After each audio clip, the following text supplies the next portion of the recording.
आज हम लोग नया चैप्टर स्टार्ट कर रहे हैं, नेचुरल डिजास्टर्स। ओके, नेचुरल का मतलब होता है प्राकृतिक और डिजास्टर्स का मतलब होता है आपदा। ठीक है, जैसे कभी फ्लड आ जाता है, कभी आंधी आती है, कभी सुनामी आता है, जिससे क्या होता है ना, समाज को बहुत ज्यादा नुकसान होता है। ठीक है, तो nature is certainly gentle and beautiful, but force of nature can sometimes be so violent that it can cause a lot of destructions and damage. Nature जो है वो बहुत अच्छा होता है, बहुत क्यूट सा, बहुत प्यारा सा, बहुत ही ब्यूटीफुल होता है, लेकिन कभी कभी नेचर में कुछ ऐसी घटनाएं घटती हैं जिसकी वजह से क्या होता है, हमारे यहाँ बहुत बर्बादी होती है, बहुत डैमेज होता है। सपोज करो कि अभी कुछ दिन पहले बहुत बारिश हुई थी, है ना, तो जब बारिश बहुत ज्यादा हो रही है तो इससे क्या हो सकता है कि बाढ़ आ जाएगा। जब बाढ़ आ जाएगा तो लोगों के घर बह जाएंगे, अगर मिट्टी का घर होगा तो वो घर बह जाएगा, तो इससे क्या होगा, बहुत सारा नुकसान हो जाएगा। बिजली चली जाएगी, पोल टूट जाएगा, पेड़ बह जाएगा, पेड़ गिर जाएगा, घर गिर जाएगा, बहुत सारे नुकसान हो सकते हैं। A natural disaster is a big adverse event caused by natural process of the earth. Natural disaster जो है वो नेचर के द्वारा आता है पृथ्वी पर। Its examples are earthquakes, volcanoes, tsunamis, cyclones, floods, drought and forest fires. Natural disaster में आपका अर्थक्वेक हो सकता है, वॉल्केनोज हो सकते हैं, सुनामीज हो सकता है, साइक्लोन हो सकता है, फ्लड हो सकता है, ड्रॉट हो सकता है। ड्रॉट का मतलब होता है सूखा, जब बारिश नहीं होती है। कभी कभी तो इतना ज्यादा गर्मी होता है कि बारिश ही नहीं होती। जैसे हम लोगों के यहाँ मई टाइम पे गर्मी बहुत हो रहा था ना, इतना ज्यादा गर्मी हो रहा था कि बारिश ही नहीं हो रही थी, और क्या हुआ था ना, पूरे खेत में फसल मर गए थे। तो सरकार ने हमारे क्षेत्र को ड्रॉट घोषित कर दिया था, मतलब इस जगह में सूखा पड़ गया, अकाल पड़ गया। और जब गर्मी बहुत ज्यादा पड़ती है तो उससे क्या होता है, जंगल में आग लग जाता है, उसी को कहते हैं फॉरेस्ट फायर्स। जब सूखे पत्ते आपस में रगड़ाते हैं तो उसमें फ्रिक्शन होता है, और फ्रिक्शन के कारण उसमें क्या लग जाता है, आग लग जाती है। ठीक है, a natural disaster can cause loss of life और damage to property. Natural disaster अगर होगा, जैसे थोड़ी देर पहले हम तुमको बताएं कि जैसे अगर बहुत बारिश आ गई तो घर बह जाएगा, लोग बह जाते हैं। अभी सिक्किम में हाल में कुछ दिन पहले क्लाउड ब्रस्ट हुआ था, बादल फट गया था। जिस जगह पे बादल फटता है उस जगह में इतनी बारिश होती है और नदी में उफान आने लगता है, बहुत सारे लहर बनने लगते हैं, जिससे क्या होता है, बहुत ही ज्यादा नुकसान होता है। तो हम कह सकते हैं कि अगर नेचुरल डिजास्टर हो रहा है तो इसका मतलब वहां पे क्या होगा, बहुत सारी चीजों का नुकसान भी होगा। ठीक है, लोगों की जान भी जा सकती है, जानवर बह जाते हैं बारिश में, इंसान बह जाता है, परिवार मतलब एक बार तो ऐसा हुआ था जब बहुत बारिश हो रही थी तो मतलब एक परिवार के सारे लोग बिछड़ गए थे, फिर वो कभी एक दूसरे से नहीं मिल पाए। ये बहुत ही ज्यादा खतरनाक होता है। It invariably affects a large number of people. ये ना चाहते हुए भी नेचुरल डिजास्टर बहुत सारे लोगों को प्रभावित करता है। Let us study some of the common natural disasters. चलो कुछ हम लोग नेचुरल डिजास्टर्स के बारे में जानते हैं। सबसे पहले हम लोग बात करेंगे अर्थक्वेक्स के बारे में, जिसको हिंदी में हम लोग क्या बोलते हैं, अर्थक्वेक का मतलब होता है भूकंप। ठीक है, भूकंप क्या होता है, जब भूकंप आता है ना तो पृथ्वी हिलने लगती है। जब पृथ्वी हिलता है तो बहुत सारी बिल्डिंग्स गिर जाती है, नदी में बड़ी बड़ी लहरें आने लगती हैं, बहुत बारिश भी होता है। हाँ, इससे भी नुकसान होता है। इंसान कभी कभी तो अर्थक्वेक इतना ज्यादा तेज होता है कि बिल्डिंग गिर जाती है और बिल्डिंग के अंदर रहने वाले लोग दब जाते हैं। तो कभी भी अगर अर्थक्वेक तुमको फील हो रहा है कि धरती हिल रही है या अर्थक्वेक आ रहा है तो फटाक से घर से हमें कहाँ निकल जाना चाहिए, बाहर नहीं तो क्या होगा, घर के अंदर हम दब के मर सकते हैं। Earthquake is the most disastrous natural calamity for Mankind. सबसे ज्यादा ये खतरनाक होता है, क्योंकि बारिश में चलो लोग कोई पेड़ को पकड़ के बच भी गया, लेकिन अगर आप घर में सो रहे हो और रात में ही अगर अर्थक्वेक आ गया और वहीं पे आप दब कर मर गए तो ये सबसे ज्यादा खतरनाक होता है। It is sudden shaking of the earth surface. ये क्या है ना, पृथ्वी का जो सरफेस होता है वो अचानक से हिलता है। जब वो अचानक से हिलता है तो उसी को हम क्या बोलते हैं, अर्थक्वेक बोलते हैं। The point under the ground where an earthquake begins is called focus. अब पृथ्वी के अंदर कहीं ना कहीं से तो धरती हिलेगा, तो जिस पॉइंट से पृथ्वी शेक करना स्टार्ट होता है उसे अर्थक्वेक का फोकस कहते हैं। क्या बोलते हैं, फोकस। जिस पॉइंट से पृथ्वी के अंदर अर्थक्वेक शुरू होता है, जहां से वो डेवलप होता है, उसको हम फोकस कहते हैं। The point on the earth surface straight above the focus is called the AP centre. और फोकस के अंदर भी एक सेंटर होता है जिसे हम एपी सेंटर कहते हैं।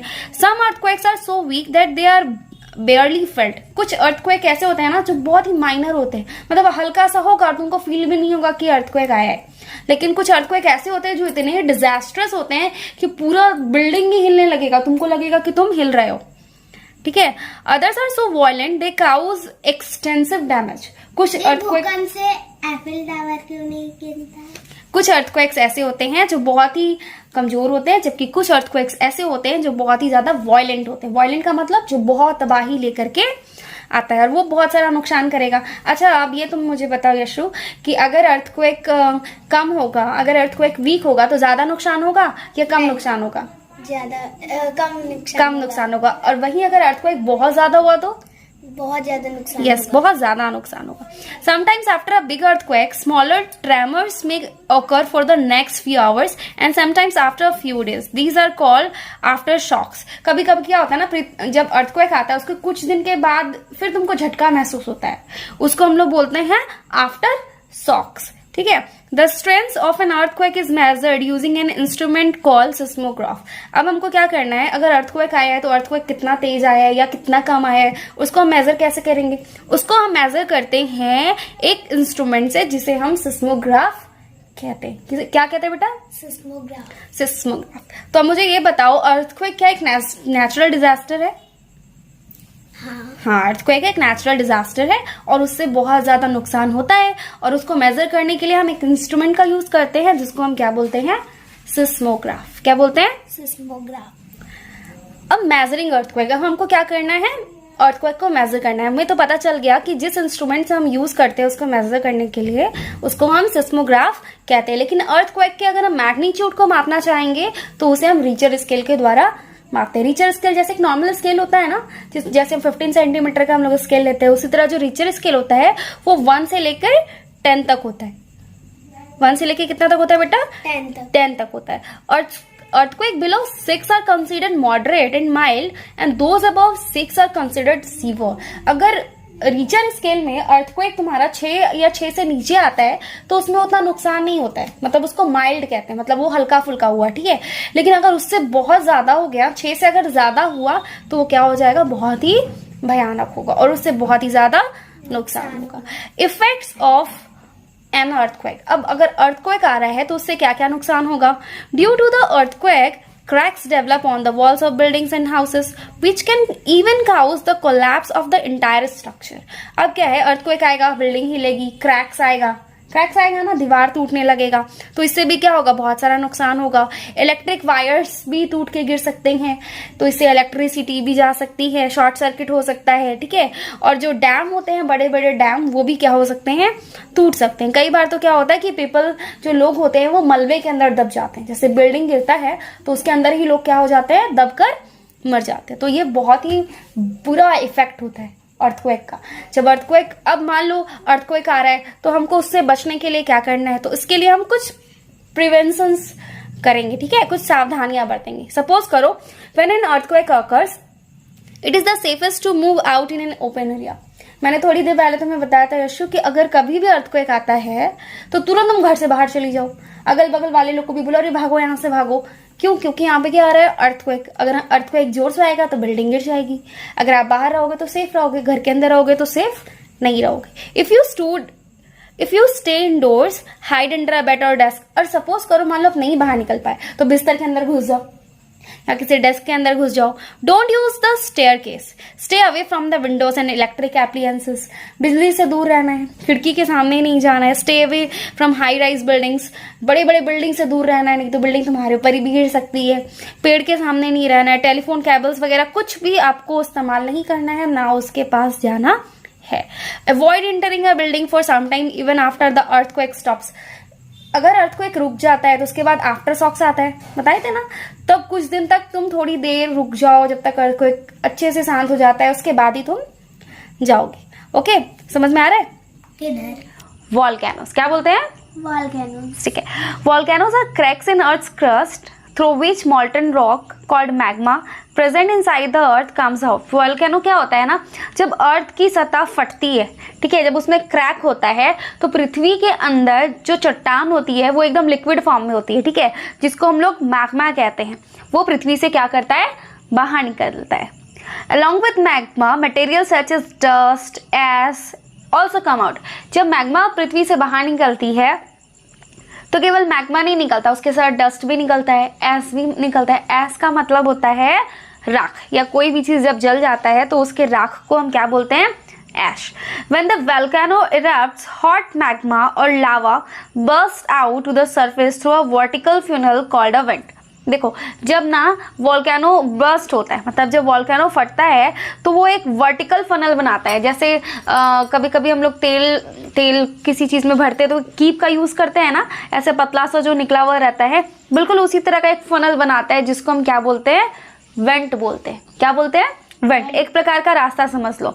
On cooling it becomes volcanic rock. जब पृथ्वी से जो तुम्हारा मैग्मा बाहर निकलता है लावा के फॉर्म में, और जब वो पृथ्वी पर गिर जाता है और जब वो ठंडा हो जाता है तो उसको हम क्या बोलते हैं? Volcanic rock. The hollow top of the volcano is shaped like a ball is called a crater. देखो अब क्या होता है ना, जहाँ से वॉल्केनो निकलता है उसका जो मुंह होता है ना, जहाँ से वो लावा फटकर बाहर निकल रहा है, मैग्मा फट के बाहर निकल रहा है, उसके मुंह को ही हम क्या बोलते हैं? क्रेटर कहते हैं। क्या बोलते हैं बेटा? क्रेटर बोलते हैं। ठीक है, तो वॉल्केनोस क्या होता है? पृथ्वी के अंदर जो भी मैग्मा होती है वो पृथ्वी के अंदर से जब वो क्रस्ट फटता है तो वहीं से वो बाहर निकलती है। टाइप्स ऑफ वॉल्केनो का भी ना बहुत सारा टाइप्स होता है, तो हम लोग वॉल्केनो को 3 टाइप्स में बांटे हैं। सबसे पहला हमारा एक्टिव वॉल्केनो है, फिर डॉर्मेंट वॉल्केनो है, फिर एक्सटिंक्ट वॉल्केनो है। ठीक है, तो अभी हम लोग डिस्कस करेंगे एक्टिव वॉल्केनो के बारे में। ओके, सबसे पहले हम डिस्कस करेंगे एक्टिव वॉल्केनो। एक्टिव का मतलब कोई भी जो हाल फिलहाल में हुआ है ना, कहते हैं ना एक्टिव बनो, फुर्तीला बनो, है ना। यहाँ पे एक्टिव वॉल्केनो का मतलब होता है कि वैसे वॉल्केनोस जो कुछ दिन पहले ही फटे या कुछ साल पहले ही फटे हैं, उन्हें हम क्या बोलेंगे? Active volcano. Very good. Many active volcanoes are found around the Pacific Ocean. बहुत सारे एक्टिव वॉल्केनोज जो है वो हमारे पैसिफिक ओशंस में पाए जाते हैं। रिंग ऑफ फायर्स जैसे माउंट इटना जो इटली में है, ठीक है, बैरन आइलैंड जो अंडमान सी में है, ये सारे कुछ एक्टिव वॉल्केनोज के एग्जाम्पल्स हैं। ओके, अभी हम लोग एक्टिव वॉल्केनोज देखे, अब हम लोग डॉर्मेंट वॉल्केनोज के बारे में डिस्कस करते हैं। डॉर्मेंट का मतलब होता है कि जो बहुत दिन से एक्टिव नहीं, ठीक है।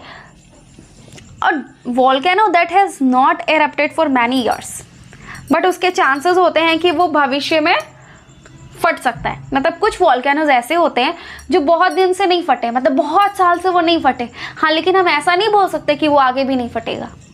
ऐसा भी हो सकता है कि वो कुछ साल के बाद फट जाए, है ना।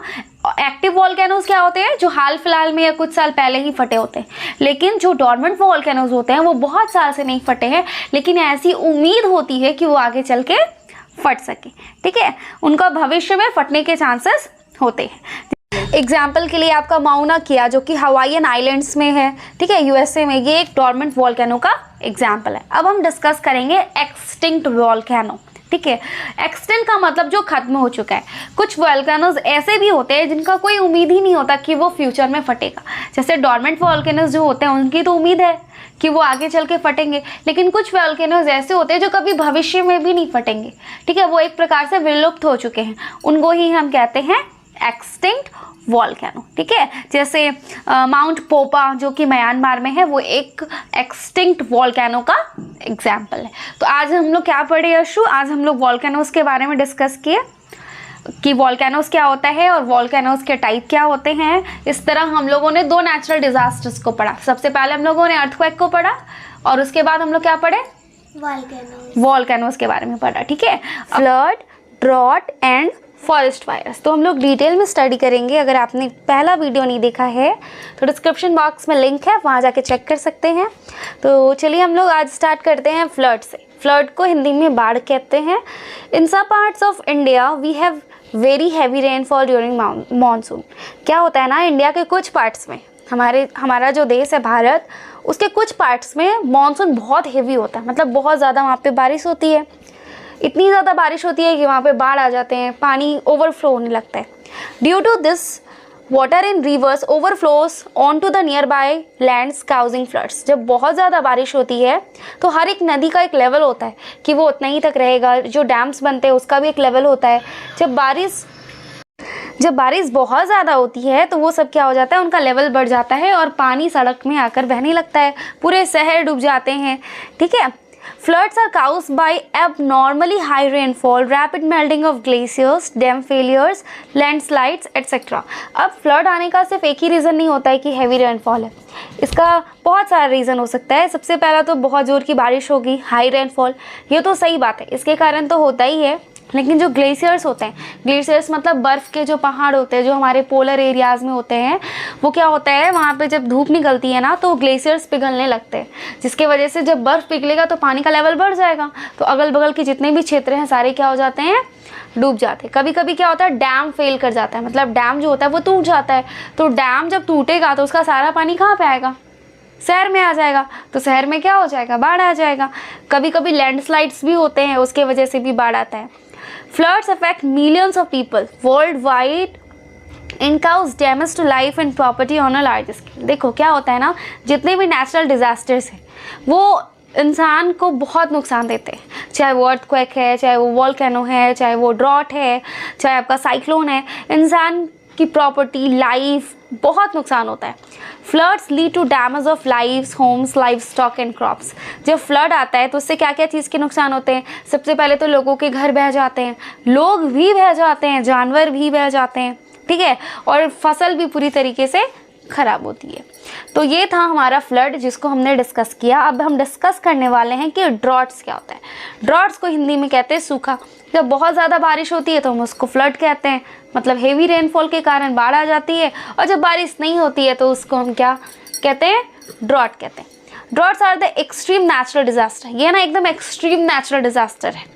Due to lack of rain the ground has no moisture. क्या होता है ना, मान लो कभी हम पानी नहीं पी रहे, गर्मी ठंड के दिन में अक्सर क्या होता है, हमारे शरीर से जितनी भी मॉइस्चर है वो चली जाती है ना, तो हमारा शरीर क्या होता है, ऐसे फटने लगता है, सूखा सूखा हो जाता है ना, फटने लगता है, ऐसे खरोच लगाते हैं तो ऐसा लगता है क्रैक्स आ गया है।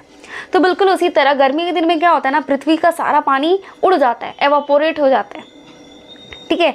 इससे क्या होता है, उसके पूरे मॉइस्चर्स ख़त्म हो जाते हैं। Streams, rivers dry up, no crop can survive. पूरी नदी सूख जाती है, पूरे नहर सूख जाते हैं और कोई भी प्लांट्स जीवित नहीं रह सकता। जब उसको तुम पानी नहीं दोगे तो वो जीवित नहीं रह पाएगा। पीपल डाई ऑफ फैमाइन, मतलब महामारी फैल जाती है, बीमारी फैल जाती है। ठीक है। After a long period of drought since there is an acute shortage of food. अब देखो जब पानी नहीं हुआ है तो फसल उगेगा क्या, नहीं उगेगा। जब फसल नहीं उगेगा तो खाना नहीं उगेगा, जब खाना नहीं होगा तो भोजन की कमी हो जाएगी, और जिनके पास खाना है वो क्या करेंगे, उसके प्राइस को बढ़ा देंगे, इसीलिए सामान क्या हो जाता है, महंगा हो जाता है ना।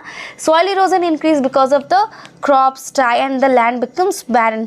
सॉइल इरोजन का मतलब होता है जब मिट्टी अपने जगह को छोड़ करके बह जाती है, उसी को हम क्या कहते हैं, सॉइल इरोजन। देखो मिट्टी जो होती है ना वो क्या करती है, मतलब जो मिट्टी है ना, पेड़ की जड़ें मिट्टी को पकड़ के रखते हैं। जब मिट्टी ही नहीं रहेगी, जब पेड़ ही नहीं रहेगा तो मिट्टी को कौन पकड़ेगा, कोई नहीं, तो मिट्टी भी बह करके क्या हो जाएगी, चली जाएगी। Livestock perish due to the shortage of food and water resulting in shortage of milk and animal products. जब तुम्हें पानी ही नहीं मिलेगा तो जानवर को क्या खिलाओगी, जब अनाज नहीं हो रहा तो उसका फूडर मतलब भूसा भी नहीं होगा तो जानवर क्या खाएंगे। इस तरह हर तरीके से इंसान को क्या होता है, नुकसान होता है। समझ में आ रहा है। अभी हम लोग दो चीज़ पढ़ लिए, फ्लड के बारे में पढ़ लिए और ड्रॉट के बारे में पढ़े। अब हम पढ़ेंगे फॉरेस्ट फायर्स, है ना। अ स्पार्क ऑफ लाइटिंग और heat generated from rotting plants और एनिमल्स और the heat from the lava of a volcano can start a forest fire. These are some of the natural causes of a forest fire, but it can also be caused by human carelessness. We lose many acres of forest as a result of forest fire. कभी कभी क्या होता है ना, जब बिजली कड़कती है तो जंगल में जब इतनी गर्मी पड़ती है तो उसके पत्ते जो होते हैं वो सूख जाते हैं। ठीक है। तो जब बिजली कड़कती है तो उसका स्पार्क अगर सूखे पत्ते पे पड़ता है तो उसमें आग लगेगी। जब एक पत्ते में आग लगेगी तो पूरा पत्ता क्या होगा, जल जाएगा। कभी कभी इंसान भी ना बहुत लापरवाही करता है। जैसे मान लो हम लोग, कोई इंसान कैंपिंग करने के लिए गया पहाड़ पे या जंगल पे, उसने वहाँ पे चूल्हा जलाया और आग को बुझाना भूल गया, तो हल्की सी चिंगारी पूरे जंगल में क्या कर देती है, आग लगा देती है। इसलिए कभी भी हम लोग ट्रैकिंग पे जाए या जंगल में पिकनिक करने जा रहे हैं तो आग तो जलाओ, लेकिन उसके बाद हमें क्या कर देना है, उसको बुझा देना, नहीं तो क्या होगा, पूरे जंगल में आग लग जाती है। जब आग लग जाएगी तो इससे क्या होगा, पूरा जंगल नुकसान हो जाएगा। और जंगल हमारे लिए बहुत ही ज़्यादा इम्पॉर्टेंट है, क्योंकि हमें जितना भी ऑक्सीजन मिलता है वो ज़्यादातर हमें जंगल से मिलता है। तो चैप्टर समझ में आ गया। तो इस तरह हम लोग फ्लड, ड्रॉट और फॉरेस्ट फायर को कंप्लीट कर लिए। वीडियो अच्छा लगा हो तो लाइक, शेयर और सब्सक्राइब जरूर कर लीजिएगा। Have a good day.